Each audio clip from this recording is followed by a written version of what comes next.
Bienvenue dans cette nouvelle vidéo. Aujourd'hui on se retrouve pour voir ensemble des mystères qui concernent encore une fois une période historique. La dernière fois je vous ai parlé de 3 mystères qui se sont déroulés au cours de la période de la Grèce antique. Là on va encore voir 3 mystères mais cette fois-ci concernant la période médiévale. Et vous allez voir, ce n'est pas parce que cette période est assez éloignée que forcément elle est dénuée d'étrangeté. D'ailleurs, loin des châteaux et des chevaliers, il y a des histoires qui, je trouve, ressemblent beaucoup à des histoires qui pourraient se produire aujourd'hui. La seule chose qui change concrètement, c'est la temporalité. Généralement, on va parler de disparitions mystérieuses. Mais pas tout. Une des histoires concerne un événement que les gens n'expliquent pas trop. Étant donné qu'on parle d'une période qui est assez éloignée, loin des téléphones, des caméras ou des photos, les représentations qu'on va avoir, ça va être surtout des peintures, des images, mais vous allez voir que certains artistes ont réussi quand même à rendre grâce, si on peut dire ça comme ça, parfois à l'atrocité des événements dont je vais vous parler. J'espère que cette vidéo vous plaira. Si c'est le cas, comme d'habitude, vous pouvez laisser un j'aime et vous abonner à la chaîne. Je vous laisse me retrouver sur Instagram que je vous mets juste ici si vous souhaitez aussi me suivre là-bas. Et si maintenant vous êtes prêts, enfilez vos armures, dégainez vos épées et on est parti pour voir ces mystères de la période médiévale.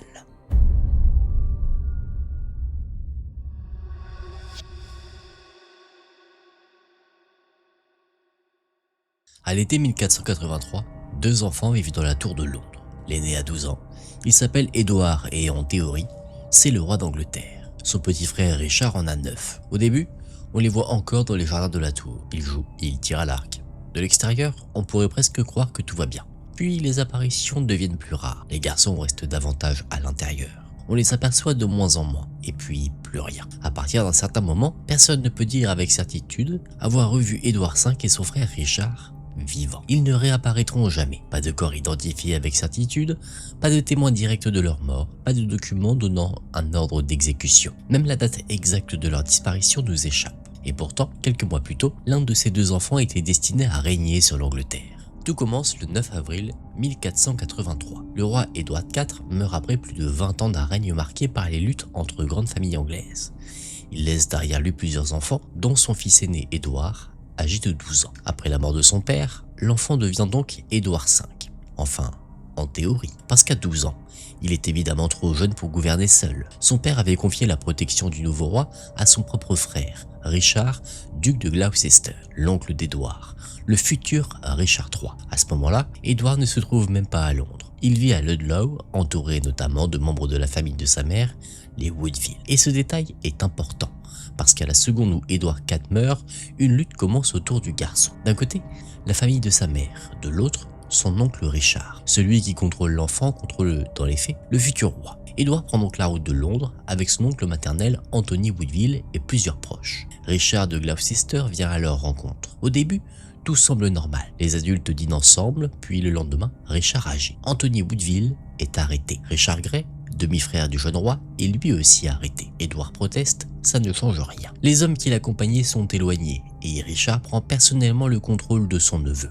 Les prisonniers seront exécutés quelques semaines plus tard. Édouard, lui, poursuit sa route vers Londres. Mais désormais, il voyage avec son oncle. Sa mère, Elizabeth Woodville, comprend très vite que quelque chose est en train de basculer. Elle rassemble ses autres enfants et se réfugie dans le sanctuaire de Westminster. Elle garde surtout avec elle son 2e fils, Richard, 9 ans. Parce que si quelque chose arrive à Édouard, Richard devient le suivant dans l'ordre de succession. Pendant ce temps, le jeune roi arrive à Londres et il est installé dans la tour. Aujourd'hui, ça paraît immédiatement inquiétant. La tour de Londres fait penser à une prison, aux exécutions, aux disparitions. Mais en 1483, la situation est moins étrange qu'elle en a l'air. La tour est aussi une résidence royale. Les souverains y séjournent traditionnellement avant leur couronnement. Donc au départ, Édouard V n'est pas officiellement enfermé comme prisonnier. On prépare même son couronnement. Des pièces sont frappées en son nom. Tout est censé conduire à un moment très simple. Édouard va devenir officiellement le nouveau roi d'Angleterre. Sauf que les semaines passent et autour de lui, les choses deviennent de plus en plus inquiétantes. Le 13 juin, William Hastings, l'un des personnages les plus puissants du précédent règne et jusque-là allié de Richard, est arrêté lors d'une réunion du conseil. Il est exécuté, puis Richard réclame que le 2e garçon, Richard, quitte le sanctuaire de Westminster pour rejoindre son frère dans la tour. Elizabeth Woodville résiste, on comprend assez facilement pourquoi. Elle a déjà vu plusieurs de ses proches être arrêtés, son fils aîné est sous le contrôle de son beau-frère, et maintenant, on lui demande de remettre le 2e. Elle finit pourtant par céder. Le 16 juin 1483, Richard, duc d'York, 9 ans, quitte sa mère. Il rejoint Édouard dans la tour. Elle ne reverra probablement jamais ses deux fils. À cet instant, les deux principaux héritiers d'Édouard IV sont donc réunis au même endroit, sous le contrôle du même homme, Richard de Gloucester. Et quelques jours plus tard, leur situation change complètement. On affirme que le mariage d'Édouard IV et d'Élisabeth Woodville n'était pas valable. Le roi aurait contracté auparavant une promesse de mariage avec une autre femme. Si cette promesse est reconnue, alors son mariage avec Élisabeth devient invalide. Et leurs enfants sont considérés comme illégitimes, donc incapables d'hériter du trône. Vous voyez le problème.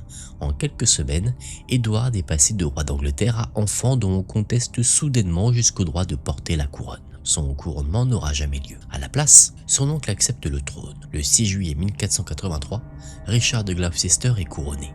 Il devient Richard III et les deux garçons dans la tour n'ont officiellement plus aucun rôle. Enfin, pas vraiment, parce qu'il reste dangereux. Tant qu'Édouard V est vivant, ceux qui refusent Richard III disposent toujours d'un autre roi possible, et si Édouard disparaît, il reste son frère. Deux enfants suffisent donc à menacer tout un règne, et c'est justement à partir de là que leurs traces commencent à s'effacer. Pendant l'été 1483, les garçons sont encore aperçus. Un Italien présent à Londres à cette période, Domenico Mancini, recueille des informations sur leur situation. Et ce qu'il rapporte est assez dérangeant. Au fil du temps, les enfants sont déplacés vers des appartements plus retirés. Ils apparaissent de moins en moins, puis ils cessent complètement d'être vus. Mancini rapporte également qu'Edward aurait commencé à se confesser régulièrement et à faire pénitence. D'après un médecin qui avait pu l'approcher, le garçon semblait convaincu que sa mort était proche, à seulement 12 ans. Et là, l'histoire prend une autre couleur. On ne parle plus seulement d'un enfant écarté d'une cérémonie politique.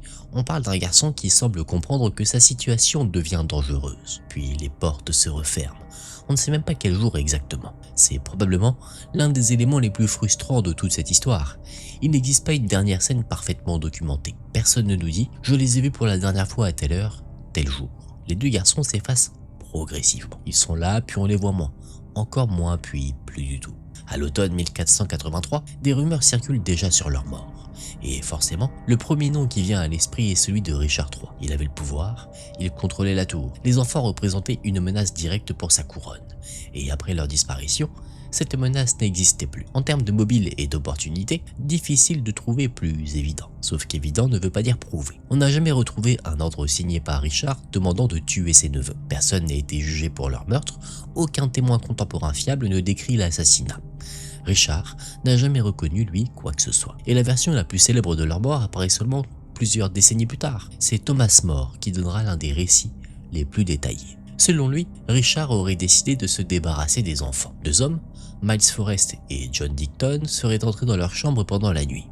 Ils auraient étouffé les deux garçons sous leurs couvertures et leurs oreillers, puis les corps auraient été enterrés secrètement. C'est évidemment une scène qui marque. Deux enfants endormis, deux hommes qui entrent dans une chambre et le lendemain, plus de prince. Sauf qu'il faut être prudent. Thomas More écrit environ 30 ans après les événements. Il était lui-même enfant en 1483. Et son récit contient des conversations et des détails auxquels il n'a évidemment pas assisté.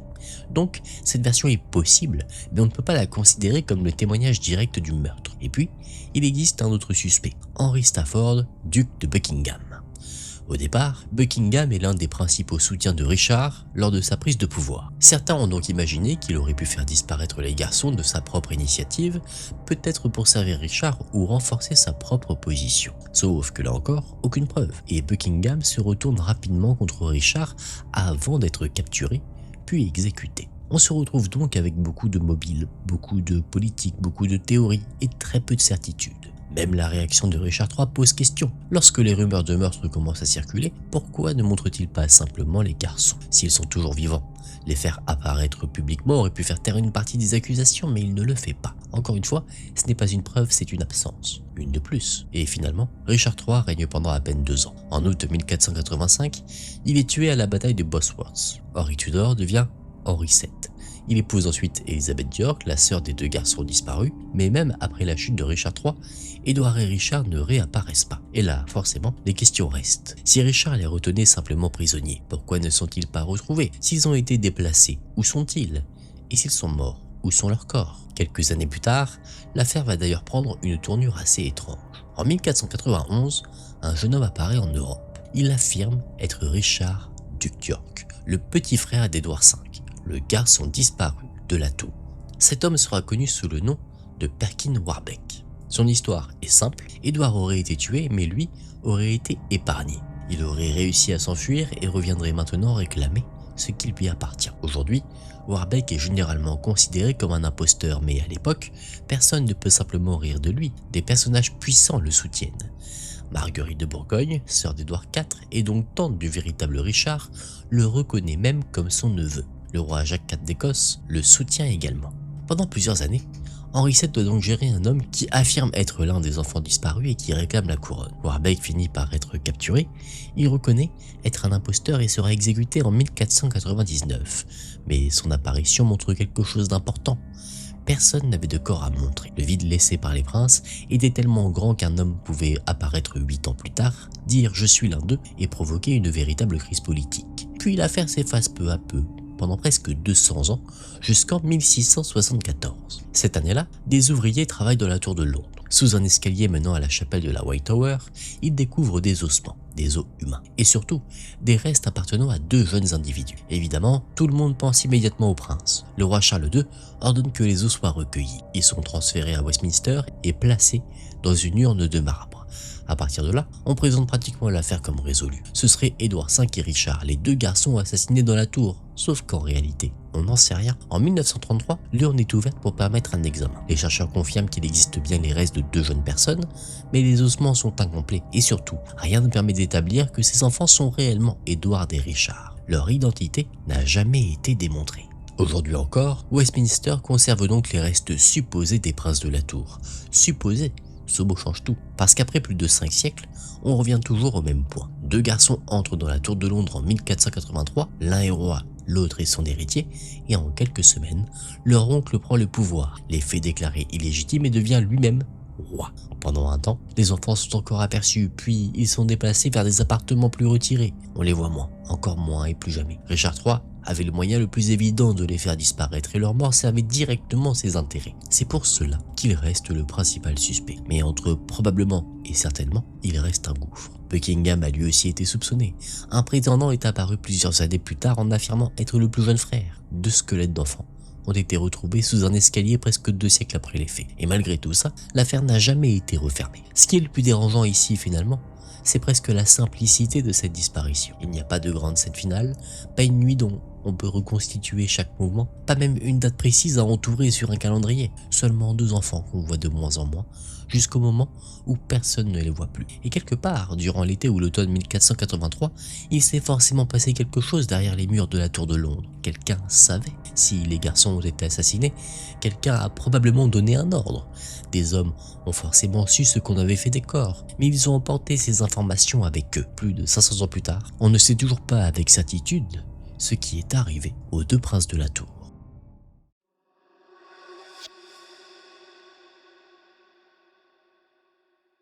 En 1412, quelque part près de Brecon, au pays de Galles, un groupe d'hommes tombe dans une embuscade. Parmi eux se trouve David Gam, un noble gallois fidèle à la couronne d'Angleterre, et celui qui vient de le capturer est probablement l'homme que le roi aimerait le plus voir mort, Owain Glyndwr. Depuis 12 ans, cet homme mène une rébellion contre l'Angleterre. Il a commandé des armées, pris des châteaux, remporté des batailles. Il s'est proclamé prince de Galles et pendant quelques années, il a même essayé de construire un véritable pays indépendant. Mais en 1412, presque tout s'est effondré autour de lui. Ses principales forteresses sont tombées, une partie de sa famille a été capturée, ses alliés étrangers sont repartis et l'armée anglaise contrôle de nouveau l'essentiel du territoire. Owain, lui, est toujours là, traqué, affaibli, réduit à mener une guerre beaucoup plus clandestine, mais toujours capable de surgir quelque part, frapper puis disparaître. Lors de cette embuscade, il capture donc David Gam et obtient finalement une rançon pour sa libération. C'est l'un de ses derniers coups d'éclat connus. Et surtout, c'est la dernière fois qu'on réussit réellement à suivre Owain Glyndwr avec certitude. Après ça, il disparaît, pas seulement du champ de bataille, des archives. Le roi d'Angleterre ne réussira jamais à le capturer. Ses ennemis ne montreront jamais son corps, on ne sait pas exactement quand il est mort, on ne sait pas précisément où il a passé ces dernières années, et surtout, plus de 10 siècles plus tard, personne ne peut montrer une tombe et dire avec certitude « Owain Glyndwr est enterré ici ». Ce qui rend ça vraiment étrange, c'est qu'on ne parle pas ici d'un homme anonyme, on parle de l'un des personnages les plus recherchés de son époque. Pour comprendre pourquoi, il faut revenir rapidement en arrière. Owain naît probablement autour de 1359 dans une famille importante de la noblesse galloise. Il possède des terres, il est marié, père de famille et mène pendant longtemps une vie assez confortable. Il n'est même pas, au départ, un ennemi permanent de l'Angleterre. Il sert la couronne anglaise lors de campagnes militaires, puis un conflit autour de terre l'oppose à un puissant voisin anglais, Reginald Grey. L'affaire se dégrade, et dans un pays de Galles déjà soumis depuis plus d'un siècle au pouvoir anglais, cette querelle finit par devenir beaucoup plus grande qu'un simple problème entre deux propriétaires. En septembre 1400, Owain est proclamé prince de Galles par ses partisans. À partir de là, c'est terminé. Il vient de défier directement le roi d'Angleterre. La rébellion commence, et contre toute attente, elle prend. Des Gallois rejoignent ses hommes, des domaines anglais sont attaqués, des villes tombent, des châteaux sont assiégés. Owain devient très difficile à attraper. Il connaît le terrain et ses hommes se déplacent dans des régions montagneuses où les grandes armées anglaises sont beaucoup moins à l'aise. Avec le temps, une sorte de légende commence même à se construire autour de lui. À plusieurs reprises, les campagnes anglaises sont frappées par des conditions météorologiques particulièrement mauvaises. Tempêtes, pluie, conditions impossibles, certains finissent par attribuer ça à Owain lui-même et lui prêtent presque des pouvoirs, notamment la capacité de commander au climat. Évidemment, on ne va pas considérer ça comme une réalité historique, mais ce détail montre quelque chose. Owain n'est déjà plus seulement un chef rebelle, il devient une figure presque mythique pour une partie de la population galloise. En 1402, il remporte une victoire importante à Bringla et capture Edmund Mortimer, un grand noble anglais. Mortimer finit même par changer de camp et épouse l'une des filles d'Owain. Quelques années plus tard, la rébellion atteint son sommet. Owain contrôle plusieurs forteresses, notamment Harlech. Il réunit des représentants gallois, cherche des alliances à l'étranger et reçoit pendant un temps le soutien de la France. Pendant quelques années, l'idée d'un pays de Galles indépendant ne paraît même plus totalement impossible. Puis tout commence à s'effondrer. L'aide française ne suffit pas. Les Anglais changent de stratégie. Au lieu de poursuivre Owain partout dans les montagnes, il frappe ce qui lui permet de tenir ses forteresses, ses ressources, ses soutiens. Les années passent, les hommes meurent. Certains abandonnent, d'autres acceptent les pardons proposés par la couronne. Et les châteaux tombent les uns après les autres. En 1408, Aberystwyth est repris, puis Harlech est assiégée. La forteresse tient un temps, mais en 1409, elle tombe à son tour. Owain réussit à s'échapper, sa famille, elle, n'a pas cette chance. Sa femme et plusieurs de ses proches sont capturés et envoyés en Angleterre. Certains mourront en captivité. À partir de là, Owain n'est plus seulement un prince installé dans un château, il n'a plus de capitale, plus de grandes forteresses, plus de gouvernement visible, il devient un fugitif. Et c'est là que l'histoire devient beaucoup plus intéressante. Les Anglais veulent absolument mettre la main sur lui, on cherche des informations, on offre des récompenses, on surveille ses soutiens. Des gens peuvent être poursuivis pour l'avoir aidé, et pourtant personne ne le livre. De plus, Owain ne se cache pas dans un désert. Il doit manger, dormir, changer d'endroit, recevoir des nouvelles.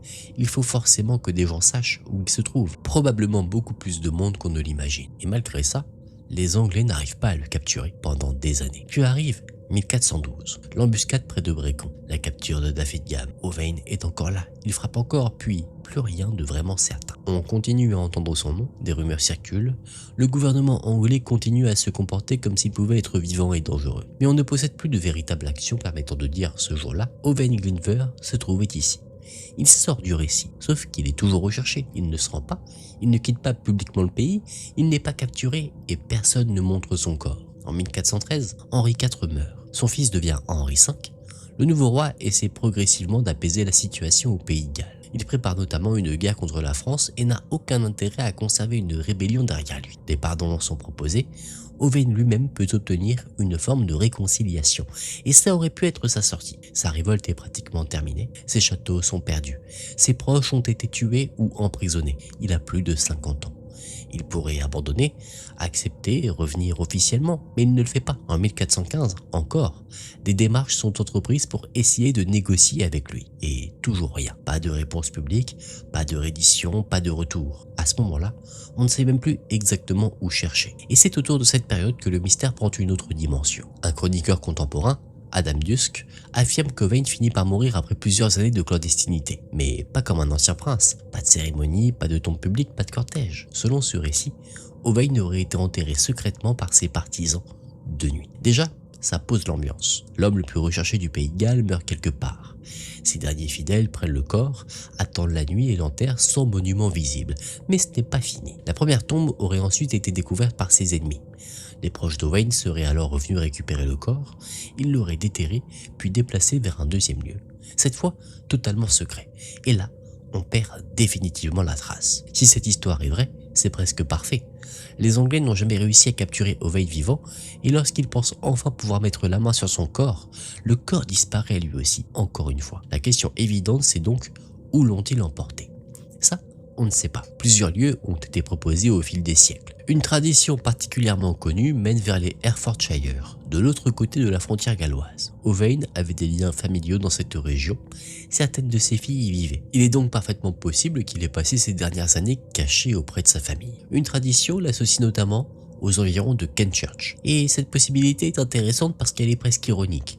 Après avoir défié pendant des années le roi d'Angleterre, Owain aurait peut-être terminé sa vie cachée en Angleterre, à quelques kilomètres seulement du pays de Galles, sous le nez de ceux qui le cherchaient. Le problème, c'est qu'on n'a aucune preuve définitive. On ne peut pas dire « voilà la maison, sa chambre, voilà l'endroit exact où il est mort », et encore moins « voilà sa tombe ». Owain est probablement mort autour de 1415 ou 1416, peut-être après avoir trouvé refuge auprès de parents dans cette région.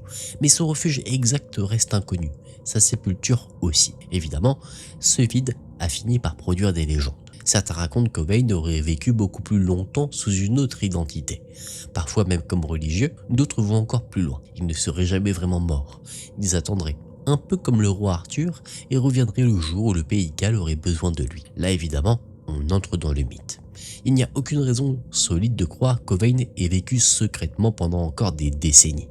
Il est presque certainement mort au début du XVe siècle. Mais là, vous voyez comment une légende comme celle-là peut apparaître.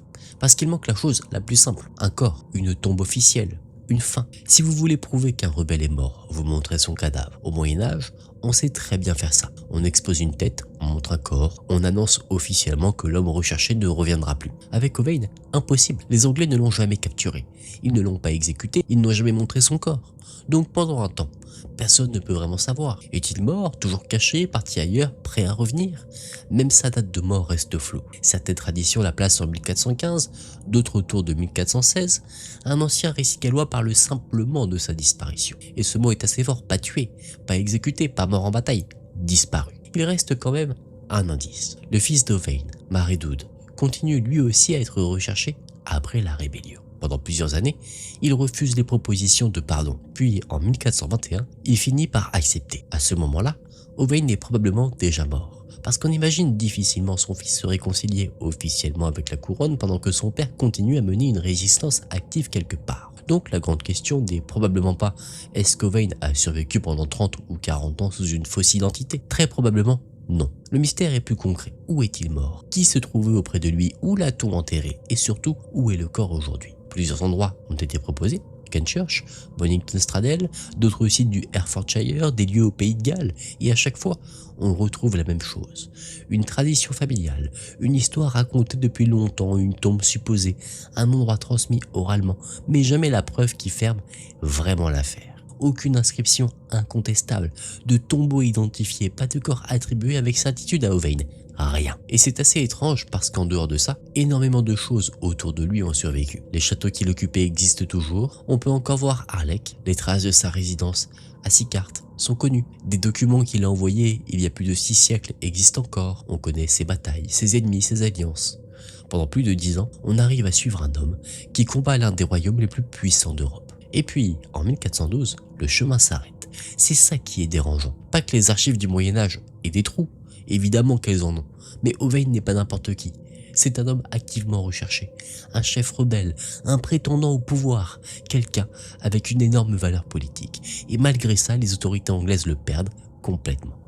Ce qui signifie forcément qu'il a été aidé. Probablement pendant plusieurs années, quelqu'un lui donne à manger, quelqu'un lui ouvre la porte, quelqu'un sait dans quelle maison il dort, quelqu'un l'avertit quand des hommes du roi approchent. Et personne ne semble livrer l'information qui aurait permis de le capturer. Même quand la rébellion est perdue, même quand protéger Owain devient dangereux et ne rapporte plus rien. Et si le récit de son enterrement clandestin est vrai, alors le secret continue même après sa mort. Ses proches savent où il est enterré, ils déplacent le corps, puis ils gardent le nouvel emplacement pour eux.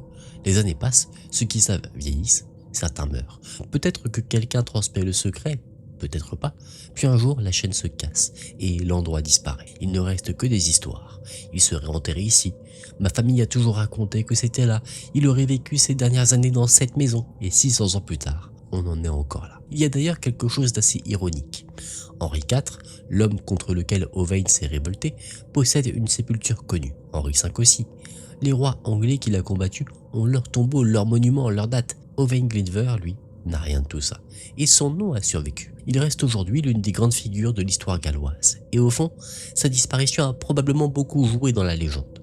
Parce que militairement, sa révolte a échoué, il a perdu ses châteaux, son projet politique s'est effondré, sa famille a été capturée, mais les Anglais n'ont jamais obtenu la scène finale. Ils n'ont jamais vu Owain enchaîné, ils ne l'ont jamais promené comme prisonnier, ils ne l'ont jamais exécuté devant une foule, ils n'ont même pas pu montrer son cadavre, il leur échappe vivant. Puis si le récit d'Adam Dusk est exact, il leur échappe encore après sa mort. Sa première tombe est découverte. Quand ils veulent mettre la main sur lui, le corps a déjà été déplacé. Cette fois, pour de bon. La disparition d'Owain Glyndŵr n'a probablement rien de surnaturel. Il a très certainement fini ses jours cachés auprès de personnes qui lui étaient restées fidèles. Il est probablement mort vers 1415 ou 1416. Ses proches ont peut-être enterré son corps discrètement pour empêcher qu'il soit profané ou utilisé comme trophée. C'est l'explication la plus logique. Mais logique ne veut pas dire résolu. On ne sait pas dans quelle maison il a passé ses derniers jours, on ne sait pas exactement quand il est mort, on ne sait pas qui était avec lui. Et surtout, on ne sait toujours pas où ils l'ont enterré. Quelque part au pays de Galles ou dans les régions frontalières anglaises, il est donc possible qu'une tombe anonyme contienne encore aujourd'hui les restes d'Owain Glyndŵr. Peut-être sous un terrain que des centaines de personnes ont traversé, peut-être près d'une ancienne propriété familiale, peut-être dans un endroit que personne n'a jamais sérieusement identifié, ou peut-être que la tombe a disparu depuis longtemps. Tout cela, on ne le saura peut-être jamais. Pendant plus de 10 ans, les Anglais savaient où chercher Owain Glyndŵr, sur les champs de bataille, dans les montagnes, à Harlech, dans les villages qui soutenaient la rébellion. Ils ont brûlé ses maisons, pris ses forteresses, capturé sa famille et détruit tout ce qu'il avait essayé de construire. Mais l'homme lui-même leur a échappé. En 1412, il apparaît une dernière fois. Il frappe encore, puis il s'enfonce quelque part dans la campagne galloise ou dans les régions frontalières. Et personne parmi ses ennemis ne le reverra jamais. 6 siècles plus tard, on ignore toujours où il repose.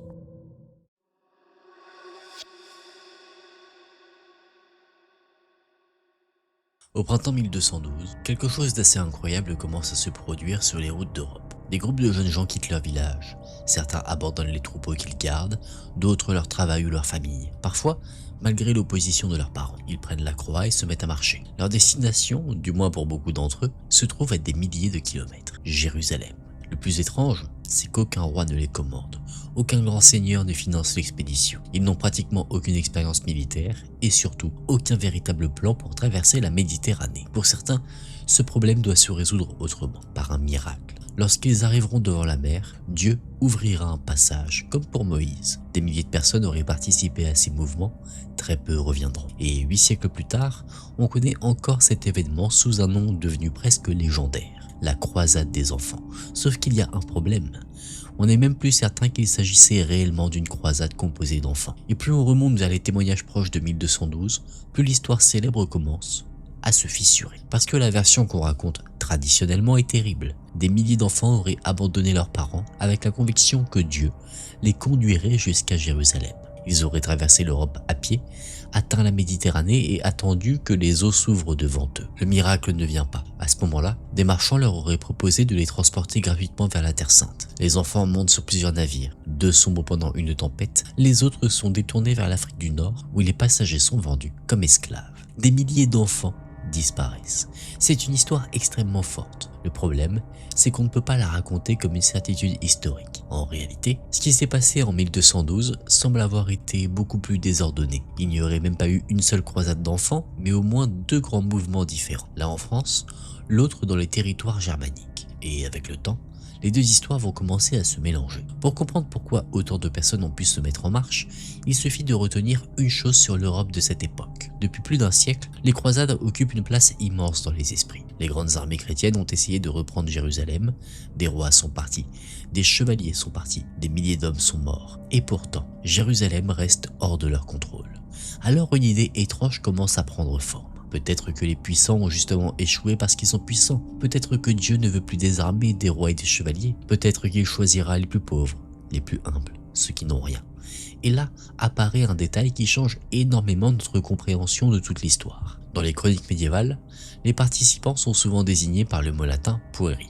Pendant très longtemps, on l'a simplement traduit par enfant. Donc pueri égale enfant, et voilà comment on obtient une croisade des enfants. Sauf que ce terme pouvait être plus ambigu. Il pouvait effectivement désigner des enfants ou de très jeunes personnes, mais certains historiens ont proposé qu'il ait aussi servi à parler de populations pauvres, notamment des jeunes issus du monde rural, des bergers, des travailleurs agricoles, des personnes sans terre. Il y avait bien des enfants dans ces mouvements, certaines chroniques insistent même sur le très jeune âge de certains participants, mais il y avait aussi probablement des adolescents, de jeunes adultes, et peut-être des adultes plus âgés. Donc déjà, on peut oublier l'image de 30 000 petits garçons et petites filles marchant seuls vers Jérusalem. La réalité semble beaucoup plus mélangée, et c'est dans ce contexte qu'apparaît un jeune berger français appelé Étienne de Cloyes. On sait très peu de choses sur lui. Il vient de la région de Vendôme et il est jeune, même si son jeune âge exact n'est pas connu avec certitude. En 1212, Étienne affirme avoir vécu une expérience extraordinaire. Un pauvre pèlerin lui serait apparu. Étienne lui aurait donné du pain, puis cet homme se serait révélé être le Christ. Avant de disparaître,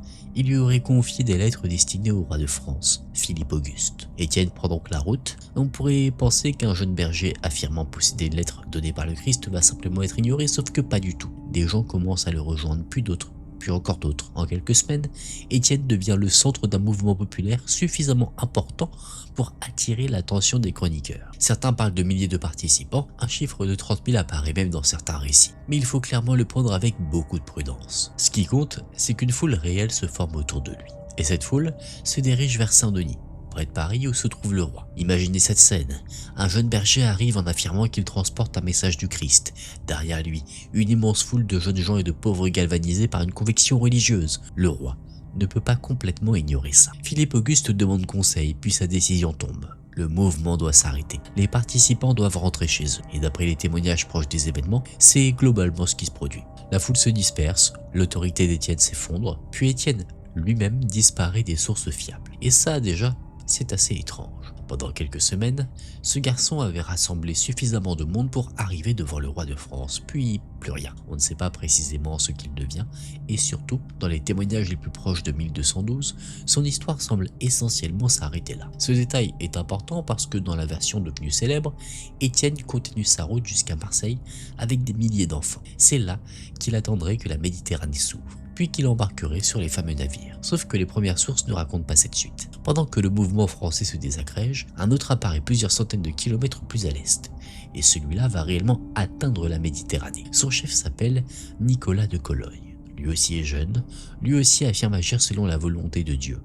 Et autour de lui se rassemble une foule considérable. Les chroniques décrivent des gens quittant leurs occupations pour rejoindre le mouvement. Certains abandonnent leurs charrues, d'autres leurs troupeaux, des parents essaient de les retenir, mais les groupes grossissent. 20 personnes, puis 50, puis 100. Ils portent des bannières, prennent la croix et annoncent qu'ils se dirigent vers Jérusalem. Leur raisonnement peut sembler complètement irrationnel aujourd'hui, mais il faut comprendre qu'ils ne préparent pas une expédition militaire classique. Ils ne pensent pas avoir besoin de meilleurs soldats que les croisades précédentes. Au contraire, leur faiblesse serait précisément ce qui les rendrait dignes de l'aide divine. Les chevaliers ont essayé avec leurs armes, ils ont échoué. Eux marcheront avec leur foi. Et Nicolas aurait promis quelque chose d'incroyable. Lorsqu'ils atteindraient la Méditerranée, ils n'auront même pas besoin de bateau. La mer s'ouvrirait. Ils traverseraient à pied. Alors ils partent vers le sud. Et cette fois, on peut réellement suivre une partie du voyage. Le groupe descend à travers les territoires germaniques. En juillet 1212, leur présence est signalée à Speyer. Ils continuent vers l'Italie. Et forcément, la réalité commence à les rattraper. Ils marchent en plein été, à pied, sans organisation capable de nourrir correctement une foule de cette taille. Certains abandonnent, d'autres tombent malades, certains meurent. Et surtout, pour atteindre l'Italie, il faut franchir les Alpes. Aujourd'hui, le mot ne paraît presque plus impressionnant. On traverse les Alpes en voiture ou en train. Eux doivent passer à pied. Certains sont très jeunes, beaucoup sont pauvres. Ils transportent ce qu'ils peuvent et dépendent largement de la nourriture qu'on accepte de leur donner sur la route. À mesure qu'ils avancent, la foule se disperse. Certains rentrent, d'autres s'arrêtent dans les villes traversées, mais une partie continue. Vers la fin août, certains atteignent le nord de l'Italie, puis Gênes. Et là, ils voient enfin la Méditerranée. Après des centaines de kilomètres, après les Alpes, après la faim, après avoir vu des compagnons abandonner ou mourir, ils sont arrivés devant la mer. Pour ceux qui croient encore à la promesse de Nicolas, il ne reste plus qu'à attendre. Dieu doit ouvrir les eaux. Alors ils attendent, mais rien ne se passe. La Méditerranée reste exactement à sa place. Aucun passage ne se crée, pas de chemin vers Jérusalem, seulement de l'eau jusqu'à l'horizon. et on peut imaginer que c'est probablement à cet instant que tout s'effondre. Pendant des semaines, on peut supporter la fatigue en se disant que le miracle est au bout du voyage. Mais lorsque vous êtes enfin arrivé devant la mer et que la mer ne bouge pas, il n'y a plus d'étape suivante. Le groupe commence à se disperser. Certains restent à Gênes, d'autres poursuivent vers différentes villes italiennes. Certaines sources mentionnent Rome ou Pise. D'autres essaient probablement de rentrer, sauf que rentrer signifie refaire le chemin en sens inverse, des centaines de kilomètres, repasser par les Alpes, sans argent, sans réserve, et cette fois, sans la certitude qu'un miracle les attend au bout. Une chronique proche de l'événement admet finalement quelque chose de très simple. Elle ne sait pas ce qu'ils sont devenus. Elle explique que différents groupes ont atteint plusieurs endroits et que très peu de ceux qui étaient partis sont finalement revenus. Et là, on arrive au véritable mystère. Parce que très peu sont revenus ne signifie pas forcément que tous les autres sont morts. Certains ont pu rester en Italie, trouver du travail, s'installer dans une autre communauté, prendre la mer, mourir de faim ou de maladie, ou simplement disparaître des archives. Pour une personne pauvre, au XIIIe siècle, disparaître de l'histoire est extrêmement facile. Il n'existe aucune liste de participants, aucun registre où l'on peut dire un tel est mort dans les Alpes, un tel est mort à Gênes, un tel est revenu chez lui. On possède quelques chroniqueurs qui voient passer des groupes ou en entendent parler. Puis les traces se dispersent et même Nicolas disparaît. On ignore ce qu'il devient précisément. Le jeune homme qui a convaincu une foule de traverser une partie de l'Europe et les Alpes sort lui aussi presque complètement de l'histoire. Et forcément, lorsque vous avez autant de vides dans une histoire, quelqu'un finit par les remplir. C'est exactement ce qui va se passer. Plusieurs décennies passent, les récits de 1212 deviennent de plus en plus détaillés, les deux mouvements commencent à se mélanger, les participants deviennent de plus en plus jeunes, les chiffres grossissent, et finalement apparaît l'épisode le plus célèbre, les navires de Marseille. Selon une version écrite plusieurs décennies après les événements, Étienne de Cloix aurait continué jusqu'à Marseille avec ses partisans. Comme avec Nicolas, la mer refuse de s'ouvrir. Mais deux marchands arrivent alors avec une proposition presque miraculeuse. Ils possèdent des navires et acceptent de transporter gratuitement les jeunes croisés vers la Terre Sainte. 7 bateaux prennent la mer, puis une tempête éclate. 2 navires sombrent près de la Sardaigne. Les 5 autres continuent, sauf qu'ils ne vont pas vers Jérusalem. Les marchands auraient trahi leurs passagers. Les survivants seraient transportés vers l'Afrique du Nord, puis vendus comme esclaves. C'est cette version qui va traverser les siècles. Et on comprend facilement pourquoi. Elle est tragique, très visuelle. Des enfants épuisés arrivent devant la mer, des adultes leur proposent de les sauver, ils embarquent. La côte disparaît derrière eux, puis ils comprennent qu'ils ont été trahis. Le problème, c'est que cette histoire apparaît tardivement. Les témoignages proches de 1212 ne parlent ni de 7 navires, ni des 2 marchands, ni d'une vente massive d'enfants en Afrique. Ça ne veut pas dire qu'une tragédie de ce type est totalement impossible. Les naufrages existent, l'esclavage existe, des marchands capables de profiter d'une foule vulnérable aussi, mais possible ne veut pas dire démontré. Et surtout, pour accepter cette version telle quelle, il faudrait imaginer que des milliers de jeunes gens aient traversé toute la France jusqu'à Marseille, embarqués sur 7 navires puis disparus sans que les sources proches des événements en parlent clairement. C'est quand même un gros problème. Et là, l'histoire devient beaucoup plus intéressante. Parce que le mystère n'est plus seulement qu'est-il arrivé à tous ces enfants, la question devient aussi comment leur histoire a-t-elle été transformée. En quelques décennies, des groupes de jeunes gens et de pauvres deviennent une foule uniquement composée d'enfants. 2 mouvements distincts deviennent une seule croisade. Une dispersion progressive devient une disparition spectaculaire. Puis apparaissent les navires, la tempête, l'esclavage. Et une fois tous ces éléments assemblés, ils deviennent presque impossibles à retirer. Pendant des siècles, on racontera donc la croisade des enfants comme un événement très précis. Alors que plus on revient vers les sources proches de 1212, moins l'histoire est nette. Mais il faut aussi éviter de tomber dans l'excès inverse. Dire que la version célèbre est probablement déformée ne signifie pas que rien ne s'est passé. Quelque chose d'exceptionnel s'est réellement produit. Des milliers de personnes ont rejoint des mouvements religieux spontanés et beaucoup étaient jeunes. Des parents ont réellement essayé d'empêcher certains de partir. Des gens ont réellement abandonné leur travail ou leur troupeau. Nicolas a réellement conduit des groupes vers l'Italie. Certains ont réellement traversé les Alpes. Ils ont atteint la Méditerranée et beaucoup ne sont jamais revenus. Ce qui a été perdu, ce sont leurs destins individuels. Et ça, c'est plus dérangeant que la légende, parce que dans la version traditionnelle, au moins, on sait ce qui leur est arrivé. C'est horrible, mais c'est clair. Ils montent sur des navires, certains se noient, les autres sont vendus comme esclaves, fin. Dans la réalité, on ne sait même pas combien de familles ont vu partir quelqu'un en 2012, sans jamais le revoir. On ne sait pas combien sont morts dans les montagnes, combien sont restés en Italie, combien ont tenté de rentrer, combien ont peut-être pris un bateau, combien se sont simplement installés ailleurs et ont recommencé une vie. Et même les deux personnages au centre de l'histoire disparaissent presque totalement. Étienne de Cloix rassemble une foule suffisamment importante pour attirer l'attention du roi de France. Puis il sort des sources.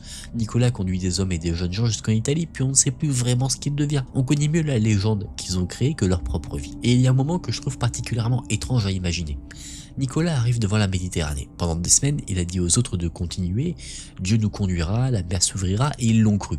Ils ont quitté leur famille, traversé des montagnes, certains sont morts en chemin, puis ils arrivent devant l'eau. Et tout le monde attend. 1 heure, 2 heures, peut-être davantage, et rien. À quel moment Nicolas comprend-il que le miracle ne viendra pas? Et surtout, qu'est-ce qu'il dit aux autres? Ça, on ne le sait pas. Les chroniques nous donnent le départ, le voyage, l'arrivée, puis la dispersion. Mais le reste, il nous échappe. Et c'est peut-être pour ça que cette histoire a produit autant de légendes. Le vide était immense. Il y avait réellement des disparus, réellement des gens qui ne sont jamais revenus chez eux. Alors, avec les années, une histoire est venue expliquer ce silence. Les navires, la tempête, les marchands, l'esclavage, une réponse terrible, mais une réponse. Sauf qu'historiquement, le vide est toujours là. On ne sait pas combien sont partis, combien étaient réellement des enfants, combien sont arrivés jusqu'en Italie et combien sont revenus. Et on ne sait finalement même pas si certains ont réussi à poursuivre leur route vers l'Orient. Même le nom de l'événement est trompeur. Ce n'était pas réellement une croisade au sens officiel du terme, et ses participants n'étaient vraisemblablement pas uniquement des enfants. Donc la fameuse croisade des enfants n'était peut-être ni une croisade, ni vraiment une croisade d'enfants. Et pourtant, quelque chose s'est bien passé en 1212. Des jeunes et des pauvres ont réellement quitté leur vie avec la conviction qu'ils pourraient accomplir ce que les plus grandes armées chrétiennes n'avaient pas réussi à faire. Certains ont traversé une partie de l'Europe, certains ont franchi les Alpes, ils sont arrivés devant la Méditerranée et la mer ne s'est pas ouverte. Après ça, leurs chemins se séparent, ils disparaissent, et leur fin nous échappe. 8 siècles plus tard, on essaie toujours de comprendre où s'arrête l'événement réel et où commence la légende. Mesdames et messieurs, la vidéo est à présent terminée, j'espère qu'elle vous a plu, qu'elle vous a intéressé. Alors personnellement, dans ces histoires, je connaissais seulement la première, celle des princes de la tour. Peut-être, alors c'est possible que j'en ai déjà parlé dans une autre vidéo, mais un petit rappel comme ça fait jamais de mal. Les autres histoires par contre m'étaient complètement inconnues. Dites-moi vous, en commentaire si vous connaissiez déjà certaines histoires. Si la vidéo vous a plu, n'hésitez pas à laisser un j'aime et à vous abonner à la chaîne. N'hésitez pas aussi à me retrouver sur Instagram que je vous mets juste ici. Je vous remercie d'avoir regardé cette vidéo jusqu'à la fin. Moi je vous dis à très vite dans une prochaine vidéo. Prenez soin de vous, c'était Aken. Salut!